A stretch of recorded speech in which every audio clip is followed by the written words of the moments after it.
¿Cuáles son los 5 principales miedos que existen? Para mí existen 5 grandes miedos. El primero es el miedo a causar decepción. Por otro lado, otro miedo es el miedo a perder el control. Otro miedo importante es el miedo a no ser perfecto. El cuarto es un miedo a no ser importante. Esto es clave. Este miedo es clave. Y finalmente el miedo a sufrir.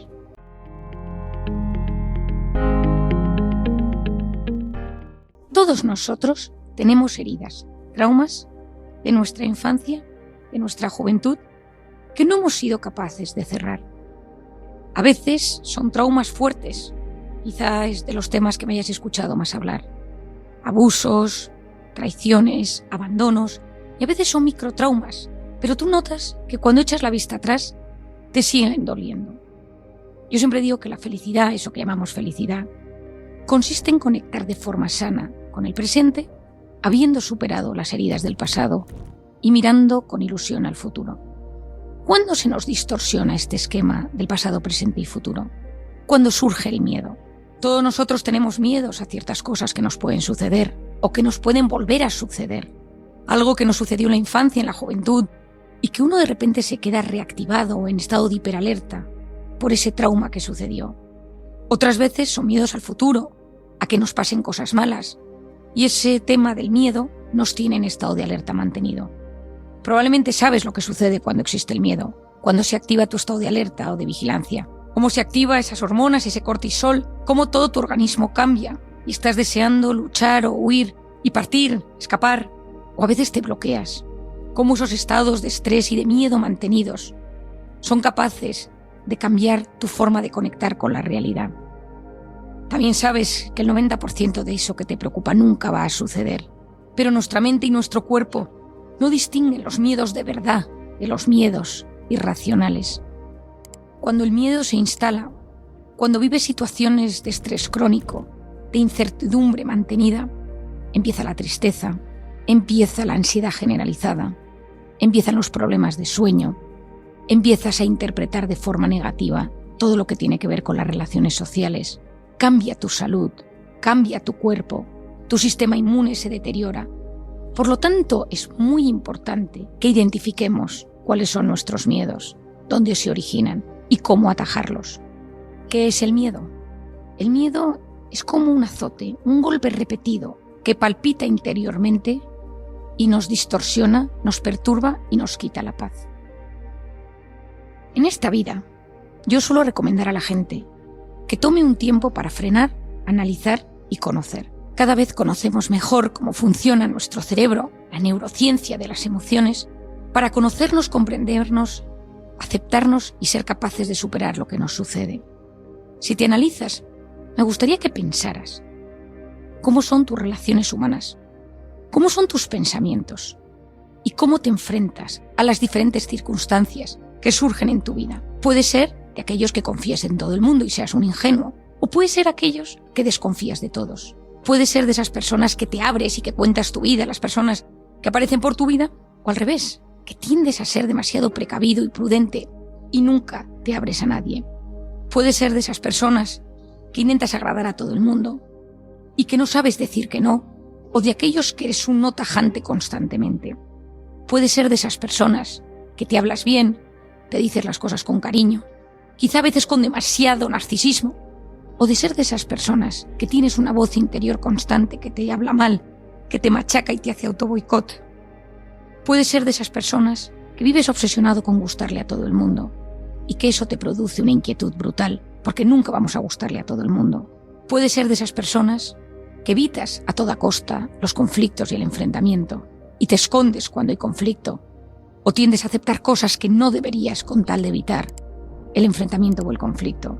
Puede ser de esas personas que te avergüenzas de ti mismo, te sientes culpable, no te gusta cómo eres y tiendes a esconderte. Puede ser de esas personas que te gusta presumir de todo y necesitas contarle a todo el mundo lo bueno que te pasa o las cosas buenas que le suceden a todos aquellos de tu entorno. O puede ser de esas personas que necesites siempre quedar por encima y que siempre se note que tú sabes más que los demás. Puede ser de esas personas que te cuesta mostrar debilidad y entonces vas con una coraza por la vida y en esa coraza hay antipatía, a veces hay narcisismo, a veces hay dureza a la hora de comentar las cosas que suceden. Puedes ser de esas personas que exageras las historias y las cosas para que te hagan caso, porque quieres ser durante unos instantes el centro de atención. Puedes ser de esas personas que te guste el conflicto, que te guste generarlo, que te guste discutir, que te sientas más vivo o más viva cuando hay movida en el entorno y te guste activar ese momento de distorsión en el ambiente. Puedes ser de esas personas que te guste invadir la intimidad de los demás, ser un poco intenso y te sientes muy cómodo invadiendo esa privacidad de otros. Mientras me estás escuchando, probablemente te dirás, pues algunas cosas me pasan y otras no, en otras creo que tengo un cierto equilibrio, pero probablemente en alguna de ellas te notes especialmente identificado. Todos nosotros tenemos algunas de estas características más agudizadas debido a alguna herida que nos ha sucedido en la infancia. En estas cosas que te he presentado, algunas las tendrás más presentes y otras menos. Lo importante es que identifiques las que son más fuertes, las que perturban más tus relaciones humanas, las que te hacen entrar en problemas, las que te ponen tristes o las que te generan más angustia y ansiedad. Te voy a presentar una serie de preguntas. Intenta analizarlas. No me importa que pongas pause para intentar responderlas cuando me estás escuchando. La primera es, ¿qué quiero evitar comportándome de este modo? Es decir, ¿qué evito teniendo esta conducta de forma constante? Alguna de las respuestas serán las frases que has escuchado anteriormente. Intenta responderlo con sinceridad. La segunda pregunta es, ¿qué tengo miedo a perder? Todos tenemos miedos a perder cosas. ¿Qué tienes miedo a perder? La tercera, ¿de qué te estás defendiendo? ¿Hay algo de lo que te defiendes? ¿De alguna persona? ¿De algún recuerdo? ¿De algún trauma? ¿De qué te estás defendiendo? La cuarta, ¿qué imagen desastrosa sale de tus pensamientos sobre ti? Todos tenemos esa imagen horrible que nos surge de vez en cuando sobre nosotros mismos. Que nos pillen en algo, que nos vean, que nos humillen, que todos tenemos. ¿Cuál es la tuya? En esos momentos que estás angustiado, agotado, triste, solo, ¿cuál es esa imagen desastrosa? Me quedo solo, me abandonan. Identifícala. En definitiva, quinta pregunta, ¿cuál es tu miedo? ¿Dónde se origina tu miedo? No olvides que una persona con cierta madurez y con cierto equilibrio de su personalidad, no olvidemos que siempre estamos en constante avance y desarrollo madurativo, emocional y cognitivo, pero una persona equilibrada tiene los miedos justos. Una persona inestable, una persona herida, una persona inmadura tiene grandes miedos que le bloquean y le impiden conectar de forma sana con su presente. Muchas veces, cuando tenemos miedos, nos planteamos delante del miedo de dos maneras. Una es un choque directo. ¿Me da miedo el fuego? Pues entonces tengo que ponerme a encender cerillas constantemente. Nos enfrentamos a los miedos de forma tan directa que lo que sufrimos es un mayor bloqueo y nuestros miedos se incrementan. Estoy acordándome del caso de una paciente que tuvo un abuso sexual en la infancia. Era incapaz de conectar con los hombres y lo que hacía era cuando salía por la noche bebía alcohol e intentaba forzarse a que la tocaran, a besar a un chico. Incluso en alguna ocasión acabó manteniendo relaciones sexuales porque ella se forzaba para superar el trauma. Lo que sucedió fue que ese trauma se incrementó porque era incapaz de integrar de forma sana la sexualidad en su vida. En otros casos, lo que hacemos es evitar a toda costa ese miedo. Si me da miedo las agujas, jamás me hago pruebas médicas. Si me da miedo las alturas, no subo jamás en un ascensor a un edificio alto. Si me da miedo volar, no cojo un avión. Si me da miedo hablar en público, dejo de hablar en público, cualquier cosa que tenga que ver con ello. Y uno se autodefiende diciendo, si es que a todo el mundo le pasa algún miedo, mucho mejor dejar y evitarlo a enfrentarme a ello y sufrir más. La clave es identificarlo, intentar entender si hay un origen. Y cuando uno tiene ese origen, intentar sanarlo. A veces hay que hacer una aproximación progresiva, uno lo puede hacer solo, pero otras veces es necesario un profesional que te ayude a erradicar los miedos. Hay miedos directos que uno sabe ponerle nombre y apellido, y hay miedos difusos, donde uno nota que son circunstancias sociales, personales, afectivas, mucho más difíciles de identificar en forma de palabras y de describirlo de forma clara. ¿Cuál es el problema del miedo? El miedo lo que hace es que no interpretas la realidad como es. Esto es clave. Me habrás escuchado probablemente en alguna ocasión decir: la felicidad no es lo que nos pasa, sino cómo interpretamos lo que nos pasa. Efectivamente, esto es así. Si un día llegas enfadado del trabajo porque te han bajado el sueldo y tu hijo encima suspendido, el otro está llorando, tu pareja está enfadada también, ese día todo lo interpretas de forma catastrófica. Si un día te llaman y te dicen que las pruebas del médico han salido mal y que te tienen que hacer una prueba más invasiva para ver ese bulto que tienes, de dónde viene, el miedo va a hacer que la vida la interpretes de otra manera. Cuando uno tiene miedo, cuando uno está en modo alerta, en modo supervivencia, en modo incertidumbre, la realidad la interpretas de otra manera. Ves la realidad como algo sin solución. Nadie me entiende, esto no se va a solucionar nunca, no hay esperanza. Esto es algo muy típico y se ve muchas veces en consulta. Uno ve la realidad de forma mucho más radical, polarizada, extremista. Uno está mucho más intenso, dramático. Esto forma parte de vivir con miedo. A uno le cuesta mucho distinguir lo accesorio, lo fundamental, lo que puede posponer. Cuando uno tiene miedo, la corteza prefrontal, esa famosa corteza prefrontal, funciona peor. Cuando uno está en modo supervivencia, la corteza prefrontal, que es la que nos ayuda a pensar, a dilucidar, a posponer la recompensa, a planificar, esa se bloquea. Y por lo tanto, uno razona peor. Uno no distingue lo accesorio de lo fundamental. Uno no sabe dónde encontrar la verdad de las cosas y sufre mucho más porque entra en modo instintivo. Cuando uno vive con miedo, con incertidumbre, los pensamientos negativos, obsesivos, rumiativos se instalan en nuestra mente. Y parece que somos incapaces de ilusionarnos, somos incapaces de hablar de cosas que nos alegren la vida. Cuando uno tiene miedo, esa interpretación de las cosas afecta a cómo nos relacionamos con los demás. Porque cuando nosotros nos hablamos desde el miedo, interpretamos que las personas nos están hablando mal. Esto es curiosísimo, son estudios publicados hace poco tiempo.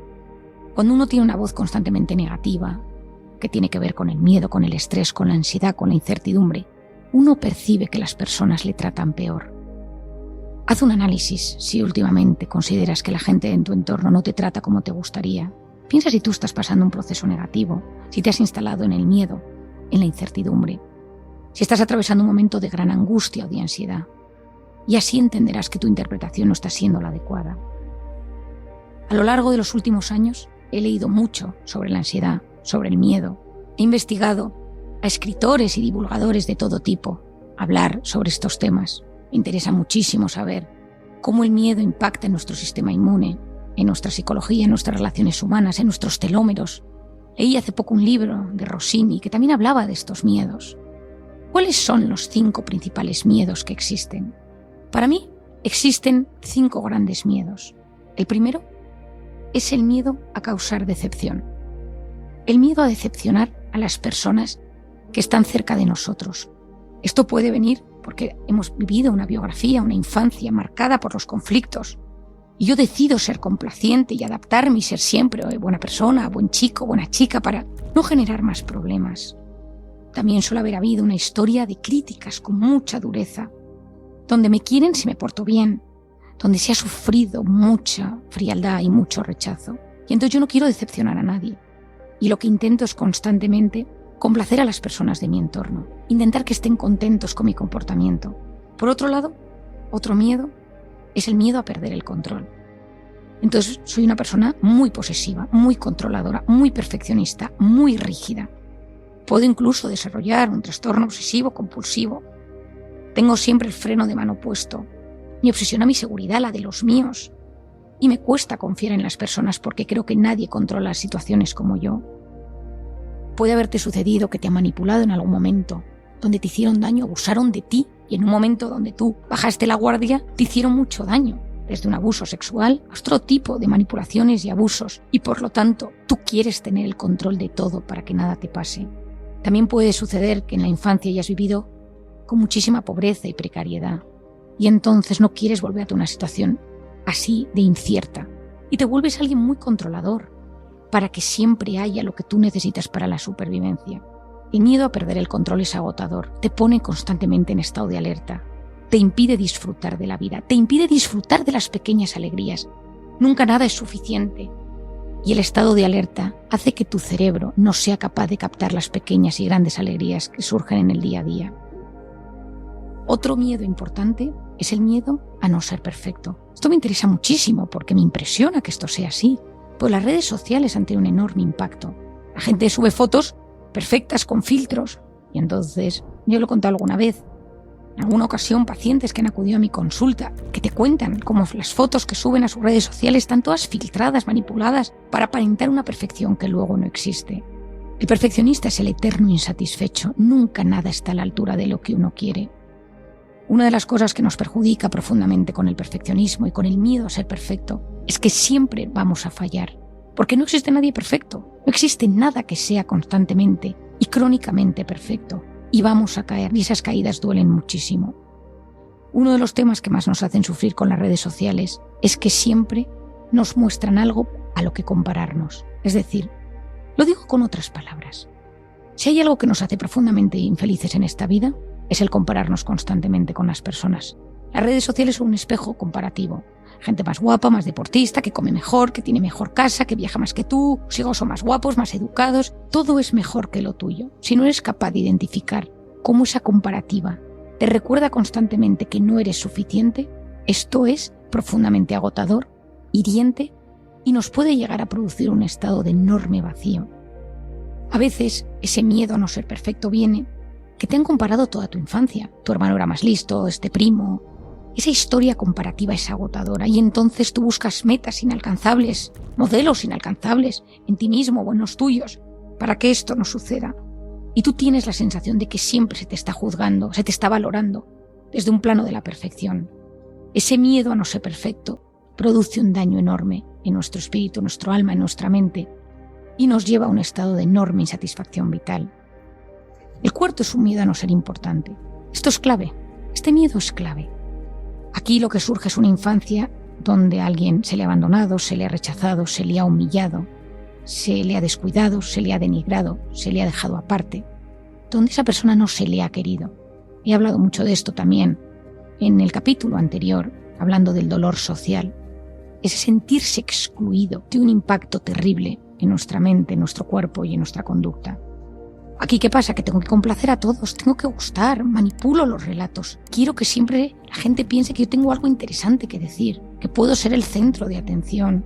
Yo decido lo que digo, cómo lo digo, para que la gente perciba en mí algo. En el fondo lo que estoy intentando recibir son migajas de afecto, que no dejen de quererme. Esos microabandonos, esos momentos donde no soy importante, donde siento que me dejan, sufro muchísimo. El miedo a no ser importante en una sociedad que muchas veces va a lo suyo, individualista, egoísta, hace mucho daño. Hay gente en consulta con este miedo que me dice: Marian, es que me siento muy solo, muy sola, nadie me hace caso. Y hago todo lo posible porque la gente me perciba. Y a veces me invento historias, cuento, narro, relato cosas que no me han sucedido. Pero quiero que la gente me haga caso. Mucho cuidado con este miedo, con este dolor que nos perjudica y nos hunde. Y finalmente el miedo a sufrir. El miedo a sufrir es terrible, pero todos sufrimos. La vida es una gran batalla. No conozco a nadie que no esté librando una batalla en un tema de su vida. No conozco a nadie que no sufra por algo que le perturba profundamente.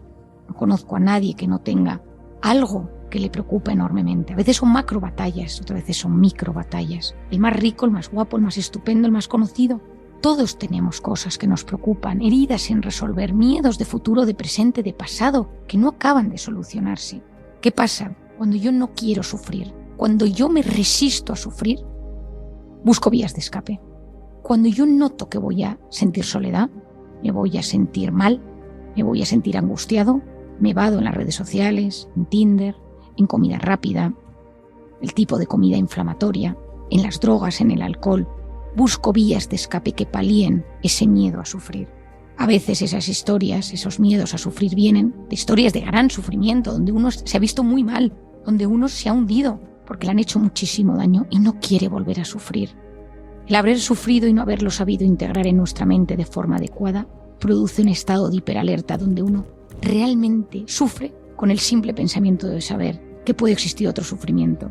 En consulta hay gente que me dice: Marian, yo ya he sufrido tanto que yo ya tengo mi cupo de sufrimiento, no volvería a sufrir. Me han pasado tal cantidad de cosas malas. Me cuesta a veces decirles con suavidad que llegarán otras, pero que en el interín, en el tiempo intermedio, Hay que recuperarse para que cuando lleguen esos sufrimientos tengamos las herramientas necesarias para sufrir. Si escuchando este capítulo has identificado algunos de tus miedos, te recomiendo que lo vuelvas a escuchar con un papel y boli y que apuntes cosas que se te van surgiendo en tu mente. Te animo a leer Encuentra tu persona vitamina. Te animo a seguir indagando. Y si ves que hay algo que realmente te bloquea, que te está impidiendo tener una relación sana con tu pareja, con las personas de tu entorno, con tu trabajo, con tus no parejas, porque caes y recaes en historias que no te convienen, no tengas miedo a acudir a alguien que te pueda ayudar, a alguien que te ayude a identificar el origen para que tengas los miedos justos. Todos tenemos miedos, pero los miedos que tengas, seas capaz de gestionarlos de una manera que no te bloqueen y te impiden sacar tu mejor versión. ¿Qué tienes miedo a perder? Con el miedo a no ser perfecto.